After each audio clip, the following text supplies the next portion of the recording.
ಬೀದರ್ನ ಜಿಲ್ಲಾ ಆಸ್ಪತ್ರೆಯಲ್ಲಿ ಮಾಜಿ ಶಾಸಕ ಅಶೋಕ್ ಖೇಣಿಯವರ 75ನೇ ಹುಟ್ಟುಹಬ್ಬದ ಅಂಗವಾಗಿ ಅವರ ಅಭಿಮಾನಿ ಬಳಗ ವತಿಯಿಂದ ಎಸ್ಸಿ ಘಟಕದ ಅಧ್ಯಕ್ಷರಾದ ಯೇಶಪ್ಪ ಪಪ್ಪು ಅವರ ನೇತೃತ್ವದಲ್ಲಿ ಆಸ್ಪತ್ರೆಯ ಒಳರೋಗಿಗಳಿಗೆ ಹಣ್ಣು ಹಂಪಲು ವಿತರಣೆ ಮಾಡುವ ಅರ್ಥಪೂರ್ಣ ಕಾರ್ಯಕ್ರಮವನ್ನು ಹಮ್ಮಿಕೊಳ್ಳುವ ಮೂಲಕ ಹುಟ್ಟುಹಬ್ಬ ಆಚರಣೆ ಮಾಡಲಾಯಿತು. ಮೊದಲಿಗೆ ಕೇಕ್ ಕತ್ತರಿಸುವ ಮೂಲಕ ಅಶೋಕ್ ಖೇಣಿಯವರಿಗೆ ಹುಟ್ಟುಹಬ್ಬದ ಶುಭ ಕೋರಿ ಬಳಿಕ ಆಸ್ಪತ್ರೆಯ ಒಳ ರೋಗಿಗಳಿಗೆ ಅವರ ಯೋಗಕ್ಷೇಮ ವಿಚಾರಿಸಿ ಅವರಿಗೆ ಹಣ್ಣು ಹಂಪಲು ವಿತರಣೆ ಮಾಡಿದ್ದು ಯೇಶಪ್ಪ ಅವರ ನೇತೃತ್ವದಲ್ಲಿ ಅವರ ಅಭಿಮಾನಿ ಬಳಗ ವತಿಯಿಂದ ಅಶೋಕ್ ಖೇಣಿಯವರ ಹುಟ್ಟುಹಬ್ಬ ಆಚರಣೆ ಮಾಡಿದ್ದು ಮಾನವೀಯತೆ ಸಾರುವಂತಿದ್ದು, ಜೊತೆಗೆ ಪರರಿಗೂ ಕೂಡ ಇದು ಮಾದರಿಯಾಯಿತು.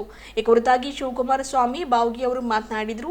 ಈ ಸಂದರ್ಭದಲ್ಲಿ ಅಶೋಕ್ ಖೇಣಿಯವರ ಆಪ್ತ ಸಹಾಯಕರಾದ ಸಂದೀಪ್ ಉದಗೆರೆ, ಉಪಾಧ್ಯಕ್ಷರಾದ ಎಂಎಸ್ ನರಸಿಂಗ್ ಸಾಮ್ರಾಟ್, ಜಡ್ಸನ್ ಗ್ರಾಮ ಸದಸ್ಯರು, ಸ್ಟೀವನ್ ಗ್ರಾಮ ಸದಸ್ಯರು, ಅರುಣ್ ಚಿಟ್ಟ, ಮಾರ್ಟಿನ್ ಅಷ್ಟೂರ್, ಜಾರ್ಜ್ ಅಷ್ಟೂರ್ ಸೇರಿದಂತೆ ಇನ್ನಿತರರು ಇದ್ದರು.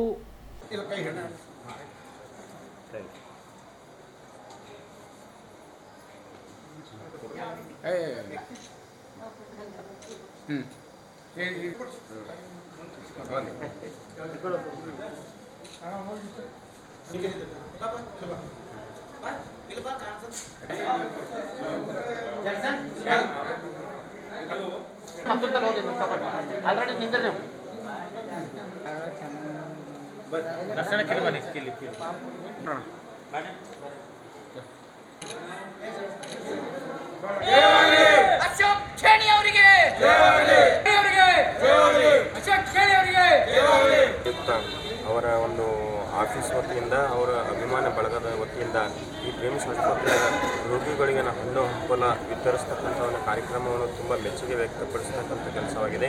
ಇಂದು ಬೆಳಗ್ಗೆಯೂ ಕೂಡ ಗುರುಭದ್ರೇಶ್ವರ ದೇವಸ್ಥಾನದಲ್ಲಿ ಅವರ ಹೆಸರು ಮೇಲೆ ಮಹಾರುದ್ರಾಭಿಷೇಕವನ್ನು ಮಾಡಿ ಅವರಿಗೆ ಆಯುಷ್ ಆರೋಗ್ಯ ಕೊಡ್ತಕ್ಕಂಥ ಗುರುಭದ್ರೇಶ್ವರ ಕೊಡಲಂತ ಅಂತ ಅವರಿಗೆ ಅವರ ಮನೆದೇವರ ಭದ್ರೇಶ್ವರ ಪ್ರತಿಗರಿಗೆ ಮಹಾರುದ್ರಾಭಿಷೇಕವನ್ನು ಸಲ್ಲಿಸಿದ್ದೇವೆ.